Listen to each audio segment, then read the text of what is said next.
Hello and a very warm welcome. I am Gursheen Garland and you're watching Firstpost. In the next few minutes, I get you the top 50 updates from around the world, only here on Fast and Factual. Let's get started. First in from the war in West Asia, Israeli Defense Forces launched precision strikes on Yemen-based Houthis. It reportedly hit the Yemeni capital of Sana'a and the port city of Hodeidah. Israeli army said it struck ports and energy infrastructure used by Houthis. The announcement was made shortly after Israel said it intercepted a missile fired from Yemen. The US Secretary of State Antony Blinken said he was hopeful of reaching a ceasefire in Gaza. He vowed to use his remaining month in office to finalize a deal between Israel and Hamas. Blinken said, and I quote, "It should happen, it needs to happen. We need to get people home," end quote. However, he refused to predict the success after repeated disappointments. The US Secretary of State also said Syrian rebels must keep their promise of inclusion. He added that they should learn from the isolation of Afghanistan's Taliban. The Hayat Tahrir al-Sham group has also promised to protect minorities during its regime. Blinken added that the group should learn lessons from Bashar al-Assad over the need to reach political settlements with other groups. Dozens of migrants in Mexico's Ciudad Juarez were drawn to the U.S. border fences, following rumors that it would be opened on International Migrants' Day on Wednesday. As they approached the barbed wire, border guards deployed tear gas to deter them. The migrants have expressed their fear and urgency due to the anticipation over policy changes under incoming President Donald Trump. Turkey's Foreign Minister Hakan Fidan made an appeal to other nations. He said he wants world power should remove the Hayat Tahrir al-Sham group from the terror list. Fidan asked the United Nations to start the process. He also rejected the US President-elect Donald Trump's claim that Syria's former President Bashar al-Assad's ouster was an unfriendly takeover by Ankara. Fidan said it was not a takeover and the developments in Syria were as per the will of its citizens. The first flight since the ouster of former President Bashar al-Assad took off yesterday in Syria. The plane was en route from Damascus airport to Aleppo in the country's north. 43 people were on board the Syrian airplane. An airport official informed that international flights would resume from December 24. Moving to the war in Europe, Ukrainian President Volodymyr Zelensky met with NATO chief Mark Rutte and other European leaders. The meeting in Brussels was aimed at discussing further course of action in the Russia-Ukraine conflict. Zelensky calls the meeting a very good opportunity to discuss security guarantees for Ukraine. He said that the meeting will allow Kyiv and its allies to have a united position as it battles Russia.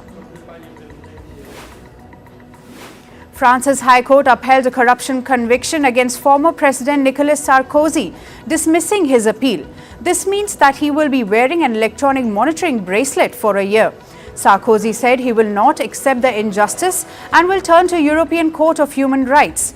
He was convicted of trying to bribe a judge in 2014.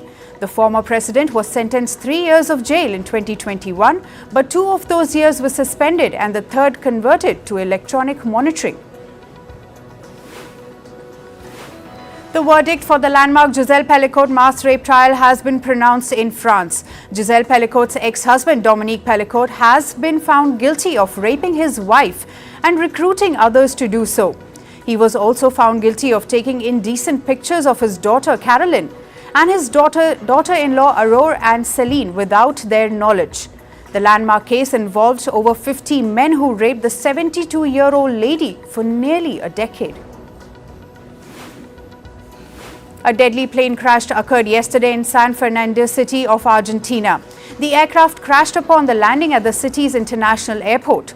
Both the pilot and the co-pilot lost their lives. The plane was arriving from Punta del Este, city of Uruguay.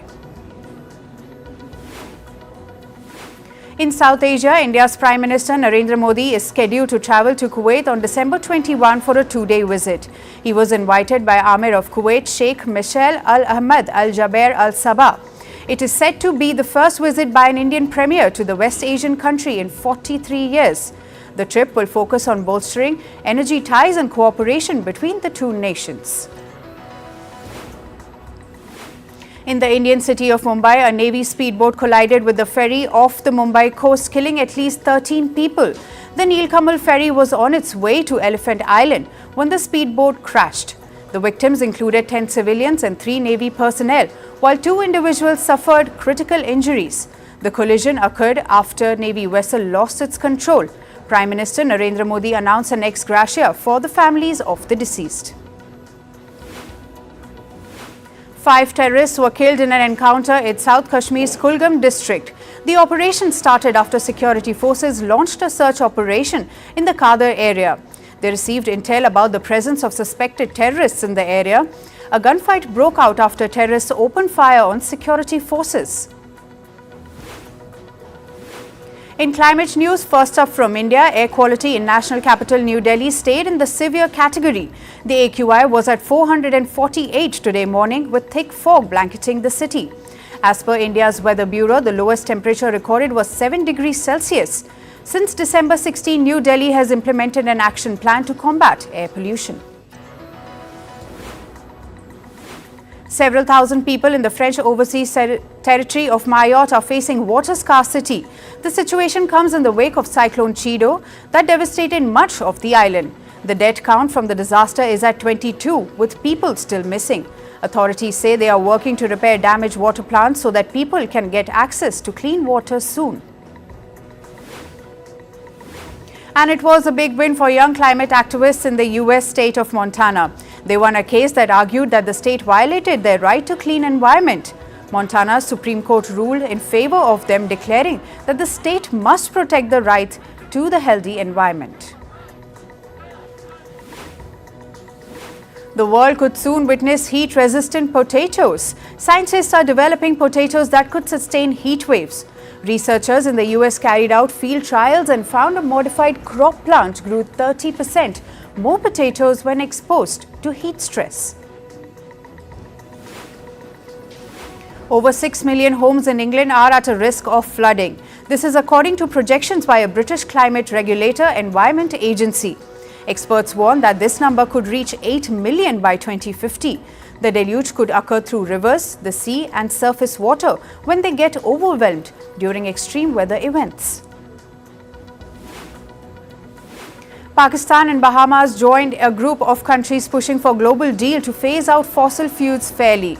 The Bahamas became the 15th nation to back the proposed treaty to stop expanding coal, oil and gas. The treaty aims for wealthy high-emission countries to lead the transition. It offers a binding plan to tackle climate change and reduce emissions globally. Chile's giant frog, a 77-million-year-old species, is threatened by habitat loss in central Chile. This living fossil, the largest in Latin America, can grow over 30 centimeters and weigh up to 1 kilogram. The frog's habitat spans Coquimbo to Chiloé, including polluted rivers in urban areas. Researchers are working on urgently to prevent its extinction. On to business and tech news now. The US Federal Reserve once again lowered its key interest rate yesterday. It now stands in the range of 4.25% to 4.5%. However, the Federal Reserve revised its projections for the rate cuts in 2025. It now plans to lower interest rates just twice compared to earlier projections of 4 cuts. Federal Reserve Chair Jerome Powell attributed the move to persistent inflation. The US stock market plunged after the hawkish guidance by the Federal Reserve. The tech-heavy Nasdaq slipped by 3.6%. Meanwhile, the S&P 500 and Dow Jones Composite declined by over 2.5%. While investors widely expected the interest rate cut, they were spooked by fewer cuts in the future. Stock markets in Asia also dropped following the Federal Reserve's cautious stance. Japan's Nikkei 225 slipped by 1.4%, while South Korea's Kospi index fell by about 2%. Meanwhile, China's Shanghai Composite declined by 0.7%. In India's, both the Sensex and Nifty 50 fell by as much as 1%. Meanwhile, the Indian currency, the rupee, weakened to a new historic low against the US dollar. It was trading at 85 rupees per dollar this morning. Negative cues from global markets impacted the Indian currency. The rupee has been under pressure for months due to foreign investment outflows from India. Federal Reserve Chair Jerome Powell has rebuffed the idea of Fed being involved in building Bitcoin reserves. He said that the Federal Reserve is not allowed to own Bitcoin and that they are not planning to change this law. Powell was commenting on the idea proposed by incoming US President Donald Trump, who plans to develop a strategic stockpile of Bitcoins. Thousands of Amazon workers in the US are planning to go on a strike today. They accuse the e-commerce giant of refusing to negotiate a new contract deal with them. The union, representing about 10,000 workers at 10 Amazon facilities, will walk off their jobs today. The strike threatens to disrupt Amazon's operations during the busy holiday season. The US Department of Justice has sued pharmacy chain CVS. They accuse the company of filing illegal opioid prescriptions and billing the federal government under their insurance programs like Medicare and Medicaid. The Justice Department stated that CVS regularly filled prescriptions from doctors dispensing large quantities of opioids without legitimate medical reasons. The US Supreme Court has agreed to hear a case challenging the new law on TikTok. The court will hear arguments in the case on January 10th. It has asked the Justice Department lawyers of the Chinese social media app to prepare their arguments. TikTok could be banned in the US if its parent firm ByteDance does not sell it by January 19th, unless the top court blocks the ban.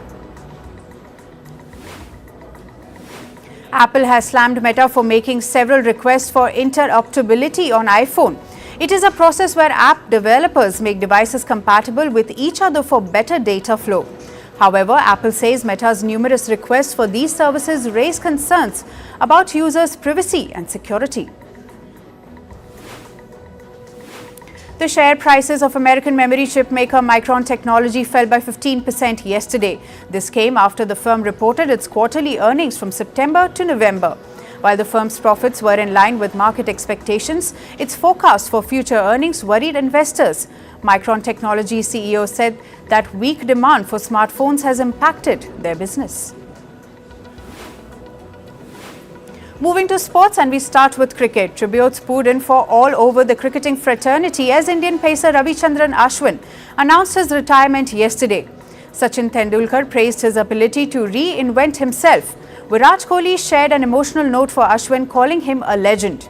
Virendra Sehwag celebrated Ashwin as a genuine match winner and congratulated him on being the second highest test wicket taker of India. Bangladesh have secured a historic T20I series win against West Indies. They defeated West Indies by 27 runs in the second match to take a 2-0 lead. Shameen Hossaini was named the player of the match. He contributed 35 runs off 17 balls in Bangladesh's win. Chasing 129, West Indies were bowled out for 102 in 18.3 overs. Sri Lanka have announced their squad for the upcoming T20I series against New Zealand. The 16-man team will be captained by Charit Asalanka. Sri Lanka will first play 3 T20I against the Black Caps starting December 28. The two teams will then play 3 one-day internationals starting January 5. In football, Real Madrid defeated Pachuca 3-0 in the FIFA Intercontinental Cup final held in Qatar at Lusail Stadium. Kylian Mbappe opened the scoring in the 37th minute.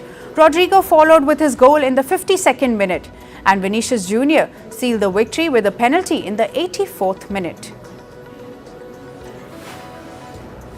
Chelsea winger Mikhailo Mudryk has been given provisional suspension after testing positive for a banned substance during a routine anti-doping test. Mudryk tested positive after returning to Ukraine from international duty.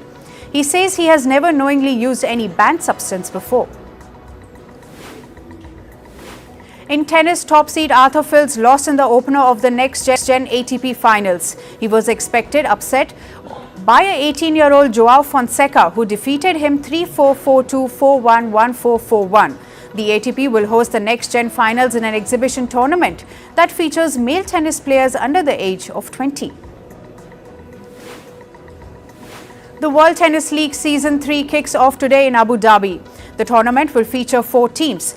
Each team will get to play one match against the other. The top 2 teams with the highest number of games will reach the final, which is on December 22.